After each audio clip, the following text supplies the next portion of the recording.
The man in the black clothes, let's call him Victor for now, stood in the doorway of the small bedroom, his face tight with anger. Eddie Hampton, that was my name apparently, sat on the edge of the bed, rubbing the fresh bruise on his cheek where Victor had slapped him earlier. "You think you're clever, Hampton," Victor growled, his voice low like the Mozart still playing faintly somewhere downstairs. "Calling the police with my own phone? You have no idea what you've done." I shrugged, trying to look calmer than I felt. My head still throbbed a little from the old bump, but the memories were coming back faster now, like pieces of a broken mirror slowly fitting together. "I remember more than you think," I said.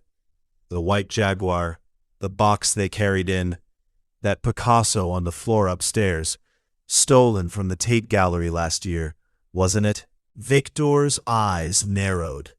He stepped closer, the gun back in his hand, but lowered. "Who told you that? Your little binoculars in the field? You were just a petty burglar sniffing around for easy cash. You got greedy." Before I could answer, footsteps hurried up the corridor. A woman entered, tall, elegant, with sharp red lipstick and a silk scarf around her neck. She was the one I'd seen from the field, carrying the box with Victor. "Police are gone, but they'll be back with warrants," she snapped at Victor. "We need to move the collection tonight, and him," she pointed at me with a manicured finger, "he comes with us, or he disappears." Victor nodded. They dragged me downstairs, blindfolded now with a strip of black cloth. The house smelled of old wood and expensive polish.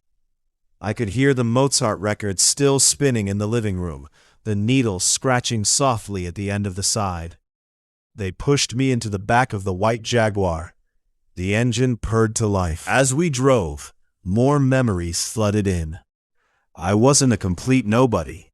Eddie Hampton, small-time thief from South London, known in certain pubs for lifting laptops and jewelry from empty houses.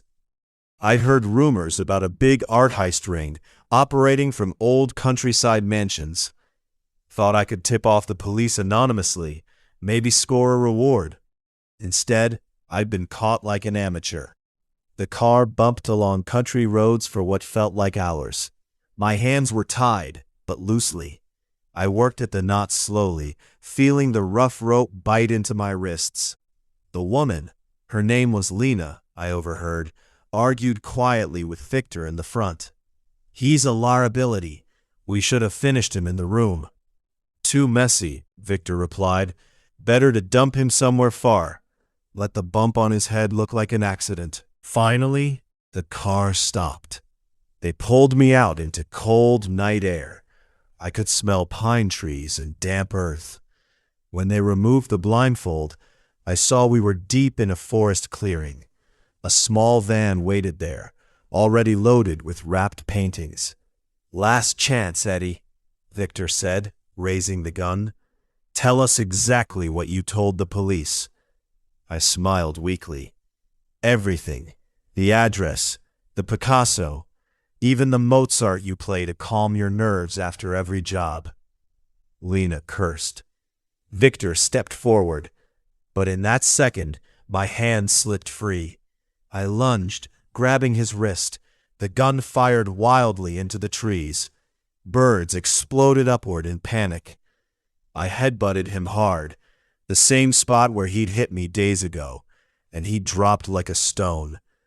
Lena pulled her own small pistol from her coat. "Don't move." I raised my hands. "Police are already tracking the Jaguar, love. GPS on the phone I used. You really should change your locks." Sirens wailed in the distance. Blue lights flashed through the trees. Lena froze, then ran for the van. I tackled her before she could start it. We struggled on the wet ground until strong hands pulled us apart. Real police this time. Inspector Reeves, the same one from the house, cuffed both of them.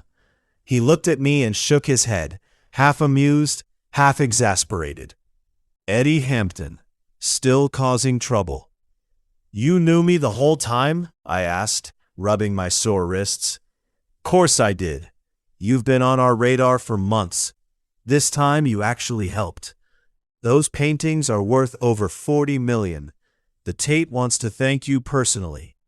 I laughed, though it hurt my face. Does that mean a reward? Reeves grinned. Maybe, or maybe just a warning. Stay out of big leagues, small-timer. Next bump on the head might be the last one. They drove me back to the city in a police car. The next morning, I woke up in my own tiny flat, smelling of fried food and old socks. Nothing like that beautiful old house. My head was clear. I remembered everything now. Sorry, little criminal record. The failed attempt to go straight by ratting on bigger fish. But something had changed. As I made myself a cup of tea, I stared at the newspaper headline. Art thieves arrested. Anonymous tip leads to major recovery. I smiled. Maybe Eddie Hampton could try something new. Not bigger crimes, but something useful for once. A week later, I was walking past the Tate Gallery when a familiar voice called out, "Oi, Hampton!" It was Inspector Reeves. He tossed me a small envelope. Inside was a check. Not huge, but enough for rent and a fresh start. And a note, "Try not to steal it." I laughed out loud. The sun was shining, just like that green field I'd woken up to. Mozart played faintly from a street musician nearby. For the first time in years, my head didn't hurt, and I knew exactly who I was. Eddie Hampton, small thief, accidental hero. And maybe, just maybe, that was enough. The end.